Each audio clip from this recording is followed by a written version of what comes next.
দর্শক, শান্তিবার্তা চ্যানেলে আপনাদেরকে স্বাগত এবং সকল দর্শককে নমস্কার।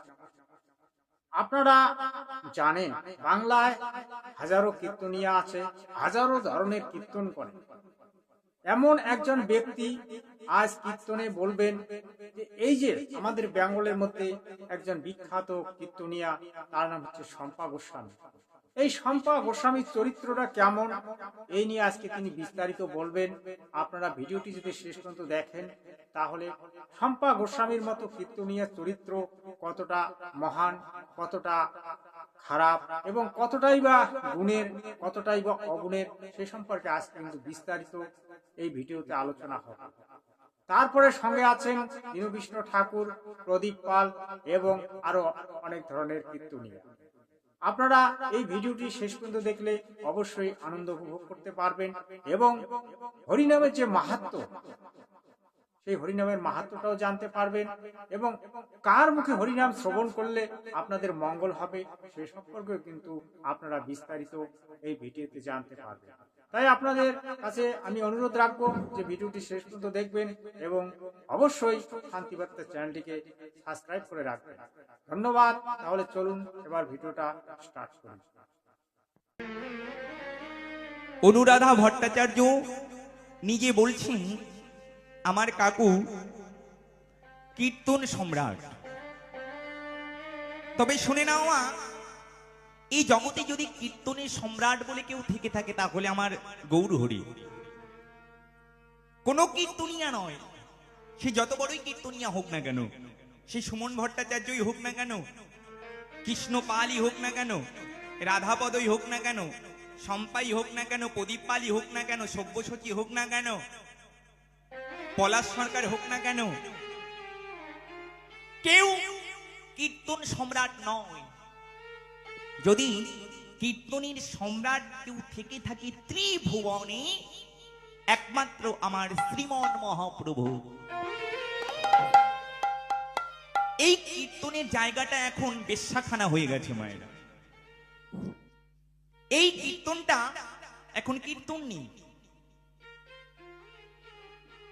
এখানে সমস্ত বেশ্যাদের আগমন হয়েছে। কেমন? শম্পা গোস্বামী যিনি বড় কীর্তনিয়া, অসৎ চরিত্রের মহিলা, যিনি নিজের স্বামীর সংসার করে না, অপর পুরুষের সঙ্গে যার সম্পর্ক, তার মুখের হরিনাম শুনে কি লাভ বলো?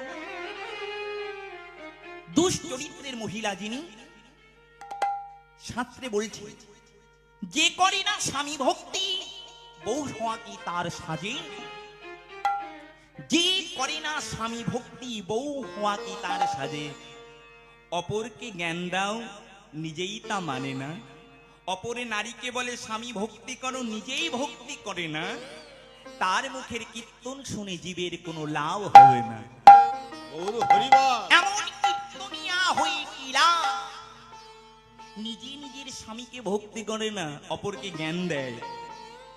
এমন কীর্তনিয়ার মুখ দর্শন করা ভালো নয়। এ তো নিজে নরকে যাবি।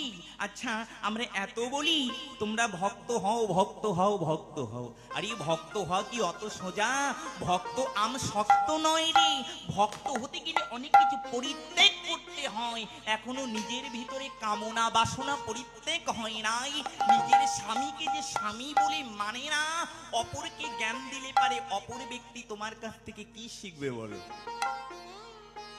আগে নিজে ভালো না হলে অপরকে ভালো করা যায় না, যায় না। শুধু ইনি নয়, এই যে আমাদের কৃষ্ণপাল বাবু বড় কীর্তনিয়া, ইনিও কিন্তু নেশা করেন। তাহলে এত বড় বড় নাম তাদের চরিত্র কিন্তু ঠিক নাই। রাধাপদ ঘোষ তিনি এখন বলেন সবাইকে নিরামিষ আহার করো, ভক্ত হও। তিনি কিন্তু এক সময় খাসির মাংস দিয়ে ভাত খেয়ে তারপরে আসরে উঠত কীর্তন করতে। হ্যাঁ গো, পেছনের দিনের কথা কি ভুলে গেলে? দর্শক মন্ডলী, আপনারা শুনলেন এই কীর্তনিয়া শ্রীমুখ থেকে শম্পা গোস্বামী সম্পর্কে অনেক তত্ত্ব কথা বলতে পারেন। কেমন তত্ত্ব কথা? এগুলো হচ্ছে গ্লানির তত্ত্ব কথা। অর্থাৎ এই শম্পা গোস্বামীর চরিত্রটা যে কতটা ভালো সেটা কিন্তু তিনি বলে দিলেন। এটাও একটা তত্ত্ব। কারণ আমরা একে অপরকে যদি না জানি, না বলি, তাহলে কিন্তু পুরোটাই কি হবে? ডুবে থাকবে। পাপ কখনো চাপা থাকে না, আর সত্য কখনো ডুবে থাকে। এটা জানে রাখবেন। মহাভারতে আপনারা দেখেছেন ধর্মরাজ যুধিষ্ঠির কত কষ্ট ভোগ করেছিল। তিনি সত্যের জন্য লড়াই করেছিলেন। সত্যের একদিন জিদ হয়েছিল। আর ওই কৌরব দুর্যোধন পক্ষ তারা কি? তারা পাপী ছিলেন, তারা দুষ্ট চরিত্রের লোক ছিলেন। তারা ধর্মকে দাবি দেওয়ার চেষ্টা করেছিলেন, অধর্মকে তারা বড় করার চেষ্টা করেছিলেন। শেষ পর্যন্ত তাদের ধ্বংস হয়ে গিয়েছিল। তাই আজকে আমি শম্পা গোস্বামীকে বলবো, আর যারা আমার এই ভিডিওটি দেখবেন তাদের উদ্দেশ্যেও বলছি, যে এই দুশ্চরিত্র নারীর কাছ থেকে আপনারা কীর্তন শুনে কোনো লাভ পাবেন না। কেননা চরিত্রহীন ব্যক্তির কাছে যদি আপনি ভাগবত শোনেন বা হরিকথা শোনেন, আপনার লাভ তো হবেই না। আর আপনার যেটুকু পুণ্য আছে সেটুকু ক্ষয় হয়ে যাবে, আপনি পুণ্যহীন হয়ে পড়বেন। তাই বাংলায় 100 বছর, 50 বছর, 30 বছর, 20 বছর, 5 বছর কৃষ্ণ ভক্তি করেও ওই ভক্তরা কোথায় যায়? নরকে চলে যায়। কিভাবে যায় আমি ছোট্ট করে বলি। সাধুর চিন মরিবার দিন। যে সাধু ভালোভাবে মরবে তাকে জানবেন সে পুণ্যকর্মী। আর যে অসাধু 5 বছর 10 বছর বিছানায় পড়ে মরবে, শরীরে পোকা লাগবে, গুয়ের মধ্যে শুয়ে থাকবে, পেশাবের মধ্যে শুয়ে থাকবে, অনেক জ্বালা যন্ত্রণা কষ্ট ভোগ করে মরবে, জানবেন তার কর্ম ঠিক মতো হয়নি।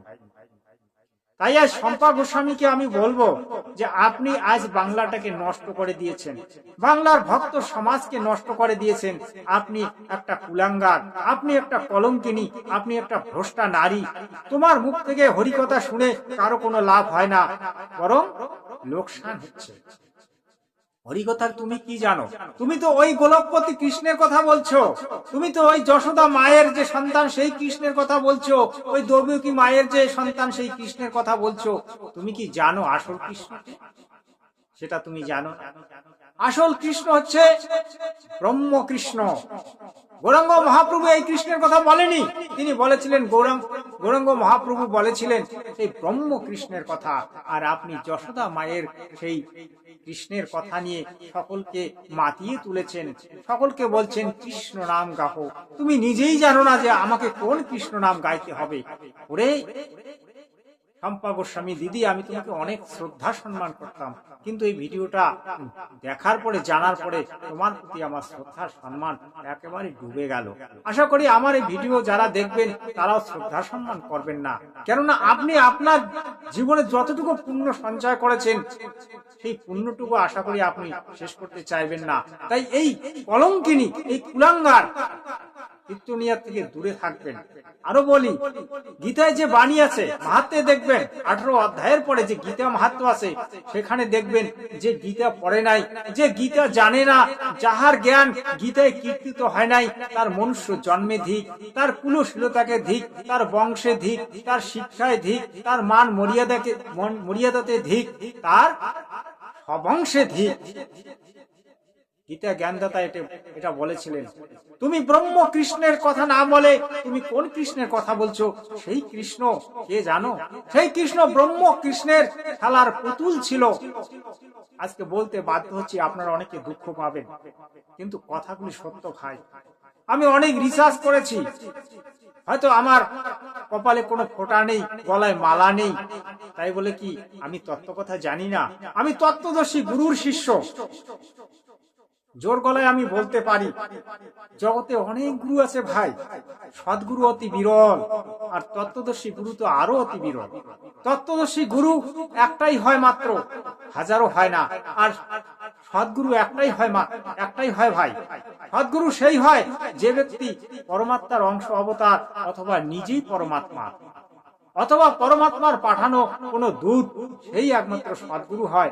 বাকি এই জগতে যতগুলি আপনি বৈষ্ণব দেখছেন, গৌরাঙ্গ মহাপ্রভু থেকে শুরু করে স্বামী বিবেকানন্দ থেকে শুরু করে, আমি বলছি এরা কেউ সদ্গুরু ছিল না ভাই। এরা জগৎগুরু ছিল আমি মানি, কিন্তু সদ্গুরু ছিল না।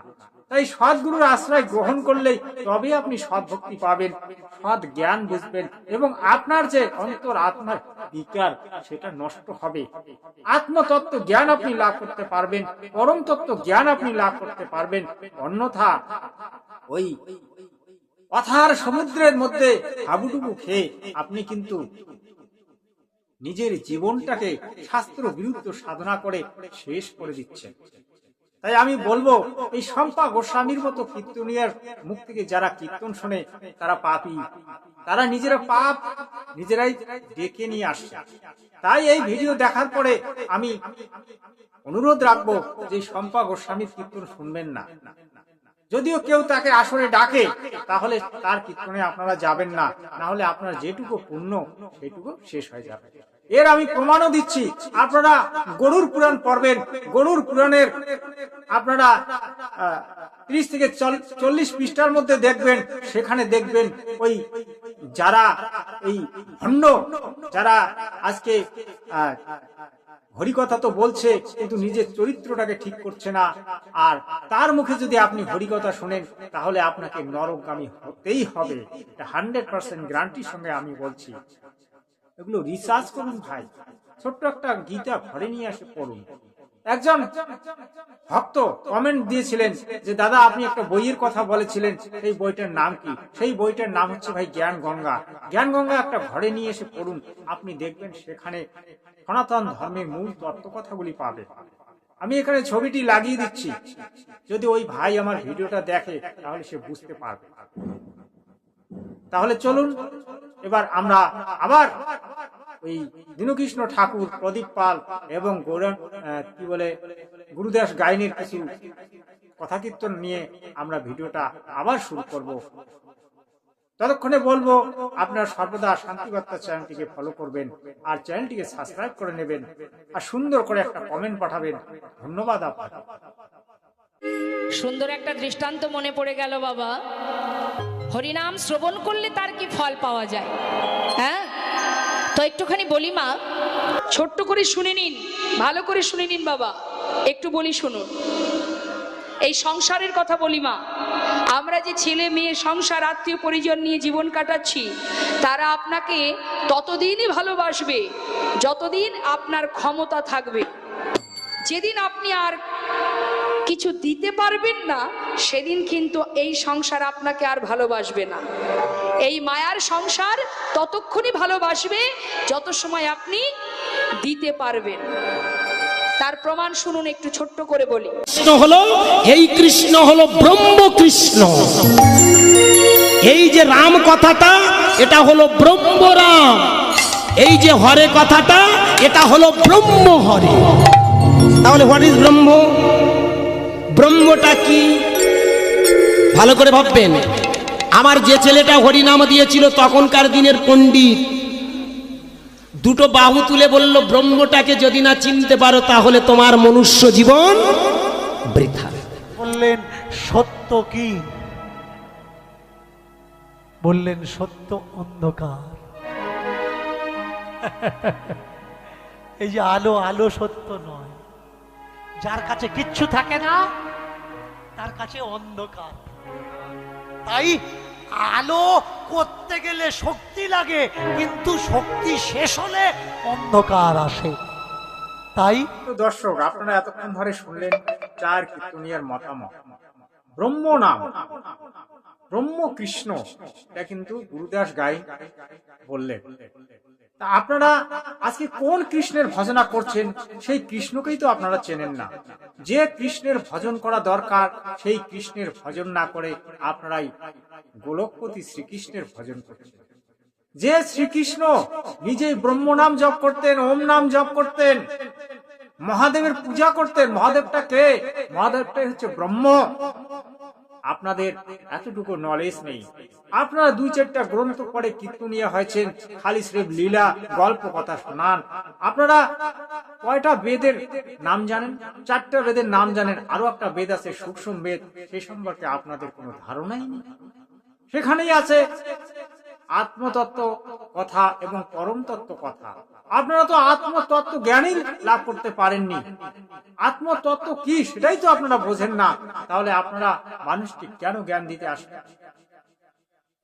আমি যদি বলি আত্মা সৃষ্টি কিভাবে হইয়াছে, আপনারা উত্তরই দিতে পারবেন না। আমি যদি বলি আত্মা কে, সেটা উত্তর দিতে পারবেন না। আত্মার জন্ম মৃত্যু কেন হয়, সেটা উত্তর দিতে পারবেন না। আত্মার রূপ কত প্রকার, সেটা উত্তর দিতে পারবেন না। এগুলো জানতে হবে। 2-4টা শ্রীকৃষ্ণের কথা জেনে আসর মাতিয়ে দেওয়া যায়, গানে সুর দিয়ে গান গাওয়া যায়, কিন্তু তত্ত্ব কথা বোঝা যায় না, তত্ত্ব কথা জানা যায় না। তত্ত্ব কথা জানতে গেলে সদ্গুরুর আশ্রয় গ্রহণ করতে হয়। সদ্গুরু একমাত্র আপনাকে তত্ত্বদর্শী বাড়াতে পারে, তত্ত্বজ্ঞান দিতে পারে, কিন্তু আপনারা কোনো সদ্গুরুর আশ্রয় গ্রহণ করেননি। সদ্গুরু শব্দটার অর্থটাকে বুঝুন। জগৎগুরু তো জগতে অনেক আছে, কিন্তু সদ্গুরু অত্যন্ত বিরল। আরো তত্ত্বদর্শী গুরু আরো অতি বিরল।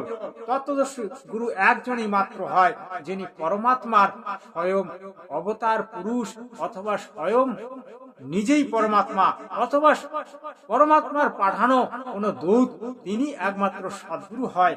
অন্যথা এই যে যতগুলি বিষ্ণু ভক্ত আছে, যাদেরকে আপনারা বৈষ্ণব বলছেন, তাদের মধ্যে এমন কোন ব্যক্তি নেই যে সদ্গুরু। আমি গ্যারান্টির সঙ্গে বলছি। শম্পা গোস্বামী, আপনি যত বড়ই লম্বা লম্বা লেকচার মারুন, আপনার পতন অনিবার্য, এটা জেনে রাখুন। যদি ওই কীর্তনিয়ার কথাগুলি সত্য হয়ে থাকে, আপনি পতনের দিকে চলে যাচ্ছেন, অনিবার্যই আপনার পতন হবে, এটা ভালোভাবে জেনে রাখুন। তাই নিজেকে জাগ্রত করুন। গৌরাঙ্গ মহাপ্রভু আপনাকে এ কথা বলেনি। গৌরাঙ্গ মহাপ্রভু চৈতন্যকে জাগিয়ে তোলার জন্য বলেছিল, কিন্তু আপনারা চৈতন্যকে একেবারে ডুবিয়ে দিচ্ছেন, বুদ্ধিহীনের প্রকাশ দিচ্ছেন, অধমের প্রকাশ দিচ্ছেন।